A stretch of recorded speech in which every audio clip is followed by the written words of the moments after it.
Hello friends, शुरू करते हैं आज की हमारी कहानी दर्द से मोहब्बत तक का सफ़र भाग 18।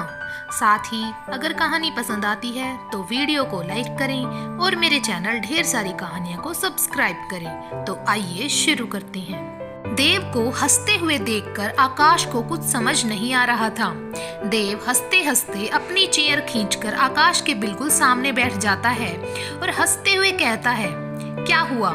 कुछ समझ नहीं आ रहा है कि जो इंसान अभी तक तुमको मारने के लिए उतारू था वो पागलों की तरह हंस क्यों रहा है? चलो तुम्हारा सस्पेंस भी खत्म कर देते हैं। देव चेयर से उठते हुए कहता है, मुझे तो लगा था कि तुम बहुत शातिर हो, पर तुम तो बहुत बड़े वाले बेवकूफ निकले आकाश। तुमने अभी मुझसे कहा कि मेरे पास तुम्हारे खिलाफ कोई सबूत नहीं है। हाँ, तुम ठीक कह रहे हो, मेरे पास तुम्हारे खिलाफ सच में कोई सबूत नहीं है। ये सुनकर आकाश मुस्कुराने लगता है, पर अरे पहले मेरी पूरी बात तो सुन लो, फिर मुस्कुरा लेना। पर मैंने ये भी कब कहा कि मैं तुमको काव्या को धमकी देने या उसको परेशान करने के लिए जेल भिजवाऊंगा? मतलब तुम कहना क्या चाहते हो? जब तुम चालाकी कर सकते हो तो मैंने सोचा थोड़ी सी चालाकी मैं भी कर लूं, इसीलिए मैंने तुम्हारा जुर्म ही बदल दिया। क्या हुआ, नहीं समझ आया ना? चलो तुम्हारी खुशी के लिए मैं तुमको बता देता हूँ, बस ध्यान रखना कहीं तुम्हारा दिल ना टूट जाए। देव हंसते हुए आकाश की ही तरह बोलता है, अच्छा फिर सुनो, अब जुर्म तुमने किया है तो तुमको बताना भी तो पड़ेगा ना कि तुमको किस जुर्म की सजा दी जा रही है। देव मुस्कुराते हुए कहता है, पर आकाश को समझ नहीं आ रहा था कि देव क्या कह रहा है। अच्छा चलो अब सस्पेंस खत्म करता हूँ। तो तुम्हारा पहला जुर्म ये है कि तुमने मेरी कैबिन से एक ब्लैंक चेक चुराया है। आकाश एकदम से बीच में हड़बड़ाते हुए बोल पड़ता है, ये झूठ है, मैंने ऐसा कुछ नहीं किया है। मुझको तो पता भी नहीं था कि यहाँ कोई ब्लैंक चेक रखा है, और तुम्हारे पास क्या सबूत है कि मैंने वो चेक चुराया है? तुम सबूत बहुत करते हो, पहले मेरी बात तो पूरी होने दो, सब कुछ बता तो रहा हूँ। अच्छा तो तुमको सबूत चाहिए, तो सबूत ये है सीसीटीवी कैमरा, क्योंकि जब मैं पापा को चेक वाली बात बता रहा था तो उस वक्त यहाँ पर सिर्फ तुम थे, और उसके बाद सारा स्टाफ भी घर चला गया था, तब सिर्फ तुम ही थे ऑफिस में। देव चेक उठाते हुए कहता है, मैंने 3 चेक साइन किए थे और अब सिर्फ 2 हैं, तो जब ऑफिस में तुम्हारे सिवा कोई था ही नहीं तो इसका मतलब हुआ कि चेक तुमने ही चुराया है, क्योंकि आखिरी बार तुम ही होंगे इस फुटेज में जो मेरे कैबिन में आए हो। आकाश तुम झूठ बोल रहे हो, तुम्हारे तीनों चेक तुम्हारे हाथ में ही हैं। देव ओह सॉरी। देव 2 चेक अपने टेबल पर रख देता है और एक चेक के 2 टुकड़े करके अपने पॉकेट में रख लेता है। अब तो ठीक है, अब तो 2 ही चेक बचे हैं ना? आकाश ये तुम बहुत गलत कर रहे हो देव। देव आकाश का हाथ पकड़कर गुस्से से कहता है, जब तुमने अपने इन गंदे हाथों से मेरी काव्या को छुआ था तो वो गलत नहीं था क्या? फिर देव आकाश का हाथ झटकते हुए कहता है, अभी तो ये तुम्हारा पहला जुर्म है, अब बारी है तुम्हारा दूसरा जुर्म बताने की। तो दूसरा जुर्म तुमने ये किया है कि तुमने हमारी कंपनी के कुछ कॉन्फिडेंशियल पेपर्स भी चुराए हैं। आकाश कुछ बीच में बोलने वाला होता है कि तभी देव उसको टोकते हुए कहता है, देखो आकाश, बीच में बोलकर फालतू में मजाक खराब मत करना, पहले मेरी पूरी बात सुन तो लो, फिर तुमको सब कुछ समझ आ जाएगा। हाँ, तो तुम्हारा दूसरा जुर्म ये है कि तुमने मिस्टर महेश मल्होत्रा के कैबिन से हमारी कंपनी के कुछ बहुत ही कॉन्फिडेंशियल पेपर्स चुराए हैं, जिसका सबूत है उस दिन का सीसीटीवी फुटेज, जिस दिन मैंने तुमको पापा के कैबिन में कुछ ढूंढते हुए देखा था, जिसमें साफ साफ दिख रहा है कि तुम उसी ड्रॉर से कुछ निकाल रहे हो जिस ड्रॉर में हमारे कॉन्फिडेंशियल पेपर रखे जाते हैं। तो कैसे लगे तुमको तुम्हारे जुर्म? और अब तो मेरे पास तुम्हारे खिलाफ सबूत भी है, तो अब बताओ कैसा लगा तुमको मेरा प्लान? अब तो तुमको जेल जाने से कोई दिक्कत नहीं है ना, क्योंकि अब तो मेरे पास जुर्म भी है, उसका मुजरिम भी है और सबूत भी है।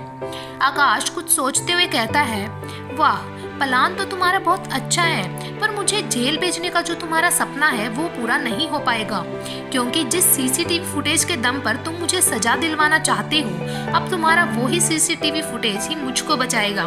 जब उसमें मेरी सारी हरकतें कैद हो गई तो जो जो बातें हमारे बीच हुई वो भी तो रिकॉर्ड हुई होंगी, और वही रिकॉर्डिंग मुझे बचाएंगी और तुझको फंसाएंगी। अब क्या करोगे देव मल्होत्रा, तेरा दाव तो तुझ पर ही उल्टा पड़ गया। आकाश हंसते हुए कहता है। देव कुछ सोचने लगता है, क्या हुआ, यही सोच रहा है ना कि ये तो तूने सोचा ही नहीं था? आकाश इतराते हुए कहता है। देव मुस्कुराते हुए कहता है, बिल्कुल नहीं, बल्कि मैं तो ये सोच रहा हूँ कि तेरे पास दिमाग है भी या फिर उसको बेच कर खा गया। जब मैं इतना सब कुछ प्लान करूँगा तो क्या मैं इस बारे में नहीं सोचूंगा? ये सीसीटीवी तो मेरे कैबिन में आने से पहले ही बंद हो गए थे। ये सुनकर आकाश के चेहरे का रंग उड़ जाता है। क्या हुआ? चेहरा क्यों पीला पड़ गया तेरा? तुझे क्या लगता है खेल खेलने सिर्फ तुझे ही आते हैं? जो भी उस दिन पार्टी में हुआ था वो मुझे पहले ही पता चल गया था। तुझे काव्या की जगह प्रमोट करना, तुझको ऑफिस में देर तक काम करवाना, वो सब इसी खेल का हिस्सा था कि जिससे मैं तेरे बारे में सब कुछ पता लगा सकूं। और तुझे क्या लगता था तू मेरे कैबिन में आकर पूरे कैबिन को घूरता रहता था? मुझको कुछ दिखता नहीं था? और इसी का फायदा उठाया मैंने, क्योंकि मुझे इतना तो समझ आ गया था कि तुझे कुछ तो चाहिए यहाँ से। तो मैंने भी एक प्लान बनाया। मैंने सारे एम्प्लॉइज को हाफ डे दे दिया और तुझको भी झूठ कहा कि आज हमारे यहाँ पूजा है। और हाँ, वो पापा का फोन भी झूठ था। और मेरा प्लान तो तभी सक्सेसफुल हो गया था जब तूने खुद कहा कि मैं यहीं रुककर काम करूँगा। उसके बाद जो भी हुआ वो तो तू अच्छे से जानता ही है। फिर देव गुस्से से आकाश का कॉलर पकड़ते हुए कहता है, बहुत शौक है ना तुझको लोगों को तकलीफ देने का? तो अब जब तू जेल जाएगा तब तुझको पता चलेगा कि असली तकलीफ होती क्या है। तू मुझको काव्या की कमजोरी बनाना चाहता था ना, पर आज मैं उसकी सबसे बड़ी ताकत बनकर उसके साथ खड़ा हूँ। कर ले जो कर सकता है। 10 मिनट है बस तेरे पास, क्योंकि यहाँ पुलिस पहुँचती ही होगी और तू अपनी मंजिल यानी जेल पहुँच जाएगा। आकाश, देव तू ये बहुत गलत कर रहा है, छोड़ दे मुझे, वरना मैं तेरे साथ क्या करूँगा तू सोच भी नहीं सकता। इतना कहकर आकाश देव को धक्का मारकर भागने की कोशिश करता है। धक्का लगने की वजह से देव का हाथ सामने रखी टेबल पर पड़ जाता है और उसके हाथ से खून निकलने लगता है, पर फिर भी देव जल्दी से लपक कर आकाश को दबोच लेता है। इन गीदड़ भभकी से मैं डरने वाला नहीं हूँ। तुझे जो करना था तूने कर लिया, क्योंकि अब तो तू सिर्फ जेल जाएगा। क्योंकि किसी ने सही कहा है कि चालाक को उसकी चालाकी नहीं बल्कि चालाकी में की गई उसकी बेवकूफी ले डूबती है। और तेरे साथ भी यही हुआ। देव अपने हाथ के घाव को देखते हुए कहता है, और तुझे इसके लिए थैंक यू, तूने मुझे एक और सबूत दे दिया, क्योंकि तेरा खेल अब खत्म। आकाश देव से खुद को छुड़ाने की कोशिश करता है। वो देव को फिर से धक्का देता है और भागने लगता है, पर तब तक पुलिस आ जाती है और आकाश को पकड़ लेती है। देव, पकड़ लीजिए इंस्पेक्टर, यही है वो आकाश जिसने हमारे कॉन्फिडेंशियल पेपर चुराए हैं, और अभी मैंने इसको अपने कैबिन में से एक ब्लैंक चेक चुराते हुए भी पकड़ा है। आप इसकी पॉकेट चेक कीजिए, आपको वो चेक इसके पास ही मिलेगा। और जब मैं इसको पकड़ने लगा तो ये मुझे धक्का देकर भागने लगा, जिससे देखिए मुझको चोट भी लग गई।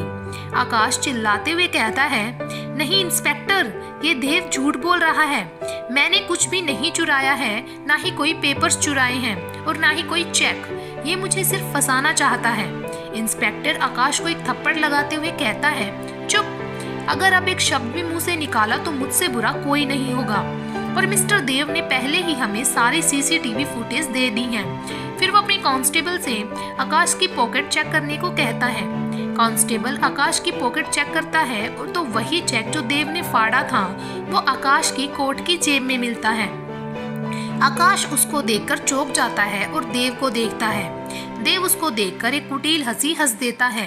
जब देव ने आकाश को दबोचा था तब जानबूझकर देव ने उसको अपनी बातों में फंसाया था, जिससे कि वो आसानी से वो टुकड़े आकाश की पॉकेट में रख दे। आकाश गुस्से से देव का गला पकड़ते हुए कहता है, ये सब इसका किया धरा है, तेरी वजह से मैं काव्या को नहीं पा सका। आज मैं तुझे ही जान से मार देता हूँ और काव्या को यहाँ से बहुत दूर ले जाऊंगा। देव आकाश के पेट में घूंसा मारता है और उसका गला पकड़कर गुस्से से कहता है, दोबारा अगर अपनी इस गंदी जुबान से मेरी काव्या का नाम लिया ना तो ये जुबान बोलने लायक नहीं बचेगी। इंस्पेक्टर आकाश को देव से छुड़वाते हुए कहता है, नहीं मिस्टर देव, आप कानून को अपने हाथों में मत लो, इसको तो हम देख लेंगे।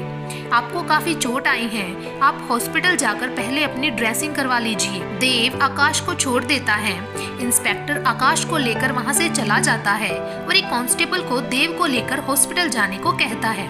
शाम तक महेश जी भी घर पहुंच जाते हैं। सरिता जी उनको पानी लाकर देती हैं। सरिता जी, महेश जी अब सब ठीक है ना वहाँ पर?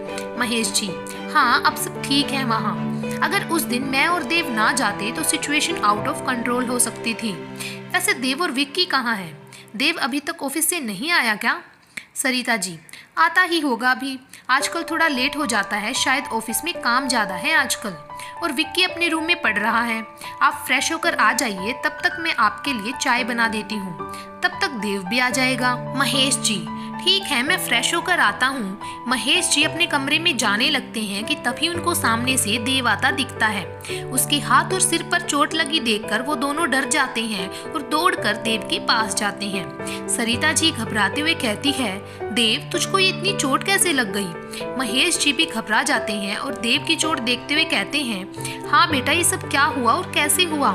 देव, माँ पापा मैं बिल्कुल ठीक हूँ, आप दोनों टेंशन मत लो, ये तो छोटी सी चोट है, कल तक देखना ठीक भी हो जाएगी। सरिता जी गुस्सा करते हुए कहती हैं, हाँ वो तो हमें दिख रहा है कि तुझे कितनी कम चोट लगी है। फिर वो देव को सोफे पर बैठाते हुए कहती हैं, अब सच सच बता कि ये सब कैसे हुआ, तुझको मेरी कसम है, सच सच बता। देव, क्या माँ, इसमें कसम देने वाली कौन सी बात है, मैं बताता हूँ सब कुछ। महेश जी भी देव के पास आकर ही बैठ जाते हैं। देव दोनों को उस पार्टी से लेकर काव्या को धमकी भरे मैसेजेस, ऑफिस में रिजाइन देने और आकाश को जेल भेजने तक सारी बातें बता देता है। महेश जी गुस्से से कहते हैं, क्या उस आकाश की इतनी हिम्मत कि उसने काव्या के साथ ऐसा किया? देव, आप गुस्सा मत करो पापा, क्योंकि अब वो अपनी सही जगह पहुंच चुका है। सरिता जी, काव्या के साथ इतना कुछ हो गया और उसने हमको बताना भी जरूरी नहीं समझा, और वो बच्ची अकेले ही सब कुछ सहती रही। इसी वजह से तू उस दिन काव्या से मिलने भी नहीं आया था ना, और तू ये सब मुझको आज बता रहा है? देव, हाँ माँ, आप सही सोच रहे हो, पर तब तक मुझको खुद नहीं पता था कि वो ऐसा क्यों कर रही है। मुझे तो खुद 3 दिन पहले पता चला है, जब मैंने जोर देकर राधिका से पूछा, क्योंकि काव्या ने राधिका को भी मना किया था हमको कुछ भी बताने से। महेश जी, पर क्यों बेटा? देव, क्योंकि वो उन धमकियों से डरी हुई थी पापा, इसीलिए वो हमको कुछ भी नहीं बताना चाहती थी। सरिता जी, पर भगवान का शुक्र है कि अब सब कुछ ठीक है। अब आप भी फ्रेश होकर आ जाइए, और देव तू भी जाकर अपने कमरे में आराम कर, मैं तेरे लिए हल्दी वाला दूध लेकर आती हूँ। देव और महेश जी दोनों अपने अपने रूम में चले जाते हैं, और सरिता जी भी कुछ सोचते हुए किचन में चली जाती है। वहीं आकाश जेल में बैठा होता है कि तभी एक नकाबपोश आकाश की जेल के बाहर आकर खड़ा हो जाता है। आकाश जल्दी से उसके पास आकर गुस्से से चिल्लाते हुए कहता है, अब याद आया तुझे मुझसे मिलने का?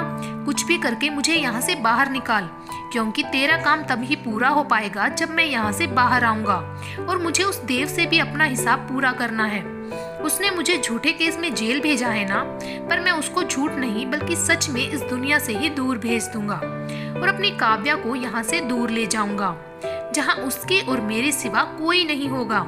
नकाबपोश, ठीक है, मैं कोशिश करता हूँ तुमको यहाँ से जल्द बाहर निकालने की, और तुम उस काव्या को भूल क्यों नहीं जाते, क्योंकि हमारी सारी परेशानियों की जड़ वही है। आकाश गुस्से से दांत पीसते हुए कहता है, अगर अभी मैं बाहर होता तो तेरी जुबान काट देता। काव्या मेरी चाहत नहीं बल्कि मेरा जुनून है, और जो मुझे उससे दूर करेगा उसको उस दुनिया से दूर जाना होगा, समझा? तुझे अपना काम कराना है ना, तो तू बस उस पर ध्यान दे, और मुझे यहाँ से बाहर निकालने का कोई रास्ता निकाल, अपना ज्यादा दिमाग मत चला। नकाबपोश, ठीक है, मैं कुछ करता हूँ। वो नकाबपोश वहाँ से चला जाता है, और आकाश अपना हाथ जोर से दीवार पर मारते हुए कहता है, देव तूने गलत इंसान से पंगा ले लिया है। अभी तक मैं सिर्फ काव्या को पाना चाहता था, पर अब काव्या को पाने से पहले मैं तुझको मौत दूंगा। तूने मुझे सजा देने की हिम्मत की है ना, तो अब मैं भी तुझको सजा दूंगा, वो भी सजाए मौत। इतना कहकर आकाश पागलों की तरह जोर जोर से हंसने लगता है। काव्या और सलोनी डिनर कर रहे थे कि तभी सलोनी काव्या से कहती है, दी आपसे एक बात पूछूं? हाँ पूछना।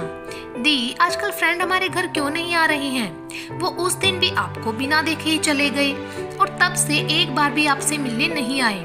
सलोनी का सवाल सुनकर काव्या के हाथ से चम्मच नीचे गिर जाती है, और वो हड़बड़ाते हुए कहती है, अरे वो आजकल ऑफिस में बहुत वर्क है ना, तो इसीलिए उनको टाइम नहीं मिलता, और मेरी तबीयत उन्होंने मुझसे ऑफिस में ही पूछ ली थी। सलोनी, ओह, पर फिर भी आप उनको कह देना कि मैं उनको याद कर रही थी। अच्छा दी, मेरा खाना तो हो गया है, मैं अपने रूम में जाती हूँ, मुझको अभी अपना एक असाइनमेंट भी पूरा करना है। अच्छा दी, good night. Good night, Kavya जबरदस्ती हंसते हुए कहती है। काव्या सलोनी को कुछ भी बताकर टेंशन नहीं देना चाहती थी, क्योंकि उसके एग्जाम भी आने वाले थे और अगर उसको ये सब पता चल जाता तो वो फालतू में परेशान हो जाती। और काव्या सलोनी को किसी भी तरह का स्ट्रेस नहीं देना चाहती थी।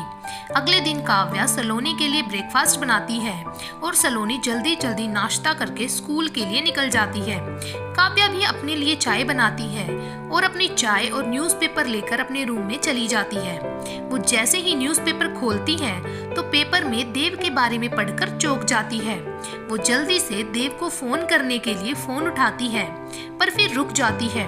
वो जल्दी जल्दी राधिका को कॉल करती है और घबराते हुए कहती है, हेलो राधिका, तू प्लीज देव सर को फोन करके उनसे पूछ कि वो ठीक तो है।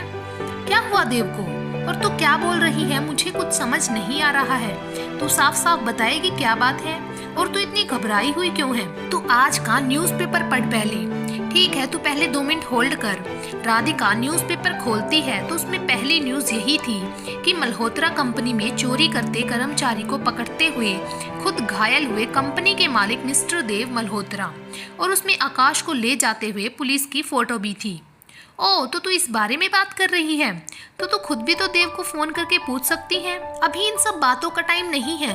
तू प्लीज देव सर को फोन करके पूछना कि वो ठीक तो है, प्लीज राधिका, काव्या रोते हुए कहती है। अच्छा ठीक है, तू रो मत, मैं करती हूँ देव को कॉल। ठीक है, मैं तेरे फोन का वेट करूंगी, पर प्लीज थोड़ा जल्दी करना, मुझे बहुत डर लग रहा है। राधिका, पता नहीं देव सर कैसे होंगे, ये सब मेरी वजह से हो रहा है। काश मैं उनकी जिंदगी में आई ही ना होती। काव्या रोते हुए कहती है, तू पागल है, क्या बोल रही है? अभी तो तुझे पता भी नहीं है कि वहाँ बात क्या हुई है, और तू पहले ही अपना दिमाग मत चला। और अब तो अच्छा है कि आकाश जेल चला गया। तुझे तो खुश होना चाहिए कि अब सब ठीक हो जाएगा। नहीं राधिका, अब कुछ ठीक नहीं हो सकता। तो बस जल्दी से देव सर को कॉल करके मुझे बता कि वो ठीक तो है ना। ठीक है, मैं करती हूँ कॉल, फिर तुझे बताती हूँ। ओके, मैं तेरे कॉल का वेट करूंगी। काव्या अपने आंसू पोंछते हुए कहती है। राधिका काव्या का फोन कट करती है और देव को कॉल लगाती है, पर देव फोन नहीं उठाता। वो 2-3 बार कॉल करती है, पर देव फिर भी कॉल नहीं उठाता। अब राधिका को भी चिंता होने लगती है। राधिका एक लास्ट बार फिर ट्राई करती है और इस बार देव फोन उठा लेता है। हाय राधिका, कैसी हो? मैं तो ठीक हूँ, पर तुम कहाँ हो? और तुमको कब से कॉल कर रही हूँ। हो कहाँ तुम? अरे मैं फ्रेश होने गया था। वैसे तुम इतनी सुबह सुबह मुझे फोन क्यों कर रही हो? क्योंकि मुझे पागलपन का दौरा पड़ा है, इसीलिए।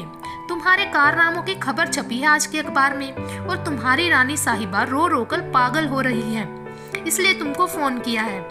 क्या? पर क्यों? तो काव्या ने खुद मुझे फोन नहीं किया, क्योंकि वो इन सब का जिम्मेवार खुद को ही मान रही है कि जो तुमको आकाश ने चोट दी है उसका कारण वो है। वैसे तुम ठीक तो हो ना देव, पर क्यों इसमें उसकी क्या गलती है? मेरी रानी साहिबा भी ना। पर अब उनसे अपने दिल की बात कहने का समय आ गया है राधिका, और मैं बिल्कुल ठीक हूँ।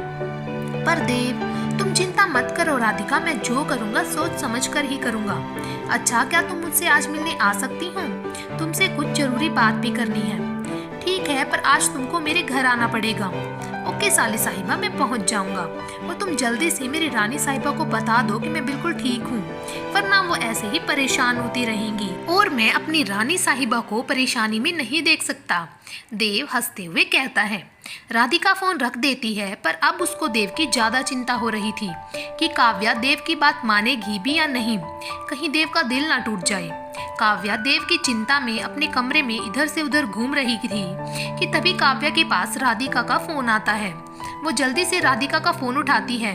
हाँ राधिका, बोल, देव सर ठीक तो है ना? देव ठीक है काव्या, पर जब तो इनकी आवाज सुनने को इतना तड़प रही है तो एक बार कॉल करके पूछ ले उसको। पता है वो तेरे बारे में ही पूछ रहा था। नहीं कर सकती मैं उनको फोन राधिका, क्योंकि मैं उनको कोई झूठी उम्मीद नहीं दे सकती। वो अब मुझसे नफरत करने लगे हैं, और अगर मैंने उनको कॉल किया तो उनको फिर एक उम्मीद मिल जाएगी जो मैं उनको नहीं देना चाहती। देव, और तुझसे नफरत? तेरा कुछ नहीं हो सकता काव्या। इतना कहकर राधिका गुस्से से फोन रख देती है। काव्या की आंखों से आंसू गिरने लगते हैं। वो अपना फोन नीचे रख देती है, पर उसी पल फिर अपना फोन उठाकर देव को फोन करने की कोशिश करती है, पर फोन नहीं कर पाती। देव राधिका के घर पहुंच जाता है। राधिका देव के हाथ और सिर पर लगी चोट को देखकर कहती है, देव तुमको तो काफी चोट लगी है। अरे ये सब छोड़ो, पहले ये बताओ काव्या अब ठीक है ना? राधिका सोच में पड़ जाती है कि दोनों एक दूसरे को कितना प्यार करते हैं कि एक दूसरे के दर्द के लिए अपने दर्द को ही भूल गए। देव राधिका के मुंह के आगे हाथ हिलाते हुए कहता है, अरे कहाँ खो गई? कुछ पूछ रहा हूँ तुमसे। काव्या कैसी है अब ठीक है वो? अच्छा तुम बैठो, मैं तुम्हारे लिए चाय लेकर आती हूँ। राधिका चाय बनाकर लाती है और देव को देते हुए कहती है, देव तुम कुछ जरूरी बात बताने वाले थे मुझे। देव राधिका को आकाश के बारे में सब कुछ बता देता है। राधिका, मैं तुमको ये सब सिर्फ इसीलिए बता रहा हूँ क्योंकि तुम ही हो जो काव्या को बहुत करीब से जानती हो। क्योंकि आकाश ने ये जो भी किया वो ये सब अकेले नहीं कर सकता, इसमें उसका कोई तो साथ दे रहा है। क्या तुम ऐसे किसी को जानती हो जो काव्या को नापसंद करता हो, ऑफिस में या उसकी फैमिली में? राधिका सोचते हुए कहती है, ऑफिस में तो ऐसा कोई नहीं है जो काव्या को पसंद नहीं करता हो, पर हाँ उसके एक ताऊजी हैं जो उसको प्रॉपर्टी के लिए परेशान करते हैं। कहीं वो तो आकाश के साथ नहीं मिले हैं? हाँ, एक बार काव्या ने उनका जिक्र तो किया था मुझसे। तुम जानती हो उनके बारे में?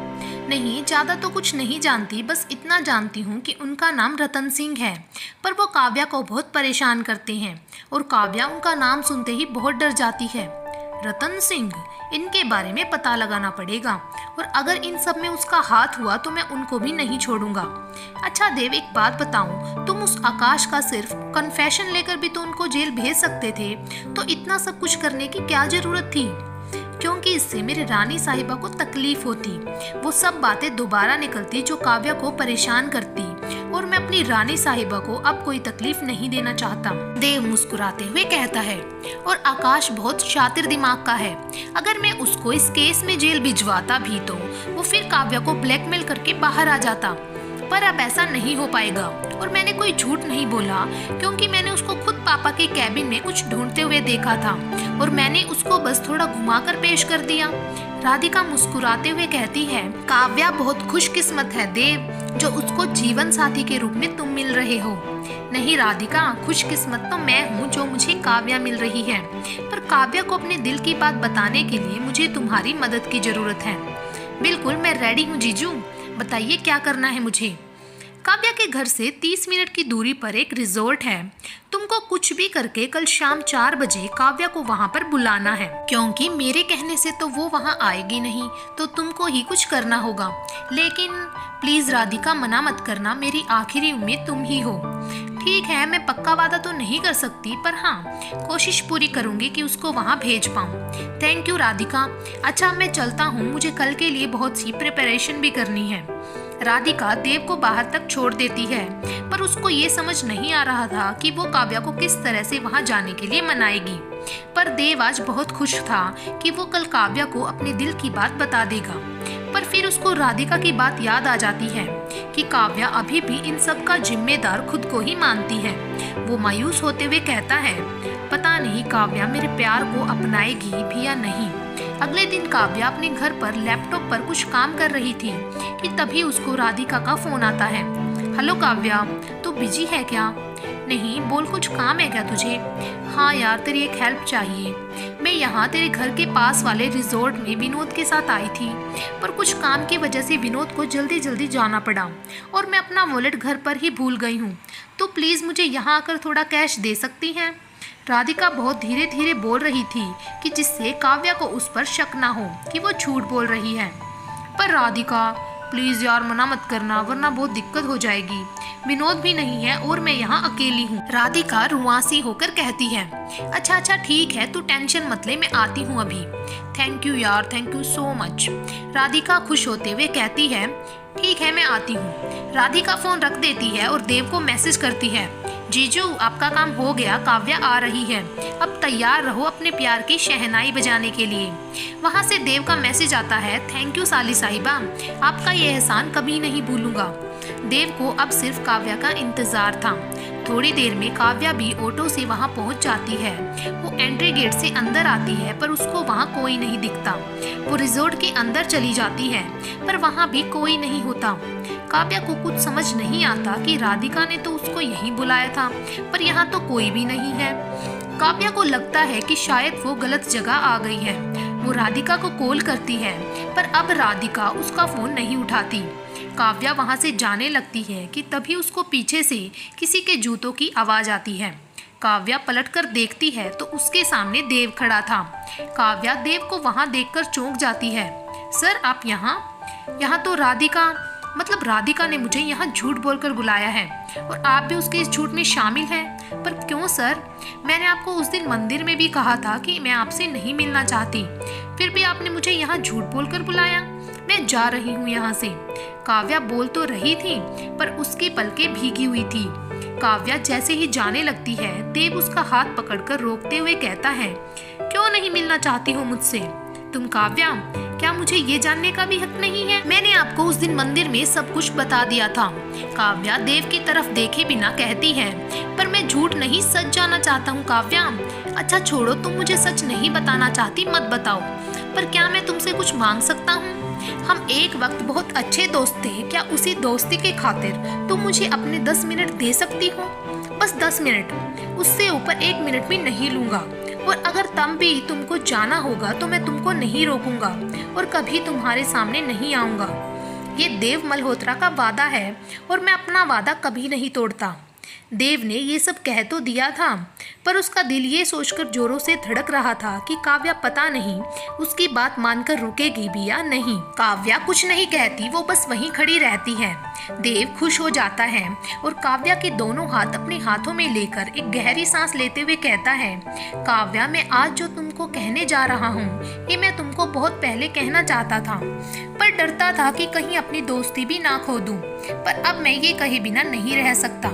फिर देव काव्या की आंखों में देखते हुए कहता है, जब मैंने तुमको पहली बार मार्केट में देखा था तो तुम्हारी इन आंखों में खो गया था। पता नहीं क्यों, पर कुछ अपना सा लगा था मुझे इनमें। तुमसे दोबारा मिलना चाहता था पर जानता नहीं था कि तुम कौन हो, कहाँ से आई हो। फिर तुम हमारी कंपनी में आई। अब ये कोई कोइंसिडेंस है या मेरी अच्छी किस्मत मुझे नहीं पता। तुम्हारा बोलना मेरी धड़कनें बढ़ा रहा था और मैं तुम में कहीं खो सा गया था। फिर दादू ने तुमको हमारी कंपनी ज्वाइन करने को कहा। मैं भगवान से यही मांग रहा था कि तुम हाँ कर दो और तुमने ऐसा ही किया। तुमको परेशान करना, तुम्हारा मुझको मिस्टर अकड़ू कहना मुझे अच्छा लगने लगा। उस दिन तुम रो रही थी पर तकलीफ मुझको हो रही थी। क्यों तुम्हारा दूर जाना मुझको अच्छा नहीं लगता था? ये सब क्यों हो रहा था मुझको मैं नहीं समझ पाया, क्योंकि ये सिर्फ दोस्ती तो नहीं हो सकती थी। मैंने कहीं पढ़ा था कि हमारा दिल हमारा आईना होता है। हम जो भी फील करते हैं ये हमको बता देता है। मैंने भी यही किया। अपने हाथ को अपने दिल पर रखा और आंखें बंद कर ली। आंखें बंद करते ही मेरी धड़कनें बढ़ गई और सिर्फ मुझे तुम्हारा चेहरा मुस्कुराता हुआ दिखा। मुझे उस दिन एहसास हुआ काव्या कि मैं तुमसे मोहब्बत करने लगा हूँ, वो भी बेइंतहा। इस दिल ने तुम्हारे लिए धड़कना शुरू कर दिया था और अब ये चाहकर भी तुमसे दूर नहीं रह पा रहा है। काव्या तुम ये मत सोचना कि मैं यहाँ तुमको इमोशनली ब्लैकमेल करने आया हूँ। मैं किसी तरह की कस्में या वादे भी नहीं खाऊंगा, क्योंकि कस्में और वादे कभी कभी टूट भी जाते हैं, और ना ही तुमको अपने प्यार का वास्ता दूंगा। पर हाँ, इतना जरूर कहूंगा कि पूरी जिंदगी तुम्हारा साथ निभाऊंगा। जब तक ये दिल धड़केगा सिर्फ तुम्हारे लिए ही धड़केगा। तुम्हारी इन खूबसूरत आंखों में कभी आंसू नहीं आने दूंगा। तुमको इतना प्यार दूंगा कि तुम अपनी सारी तकलीफों को भूल जाओगी। फिर देव अपनी जेब से एक डायमंड रिंग निकालता है और काव्या के सामने घुटने के बल बैठते हुए कहता है, तो बोलो काव्या, क्या तुम मेरे साथ अपनी जिंदगी का सबसे खूबसूरत सफर तय करना चाहोगी? Because I love you Kavya, I love you. अगर तुम अभी भी जाना चाहती हो तो तुम जा सकती हो। मैं तुम्हारे जाने को ही तुम्हारी ना समझ लूंगा, क्योंकि तुम्हारे मुंह से ना सुनने की हिम्मत नहीं है मुझ में। तो क्या लगता है दोस्तों, क्या काव्या देव को हाँ कहेगी या ना? आपके सभी सवालों के जवाब मिलेंगे भाग नंबर 19 में। तब तक के लिए हमसे जुड़े रहें और ऐसे ही प्यार बनाए रखें। धन्यवाद।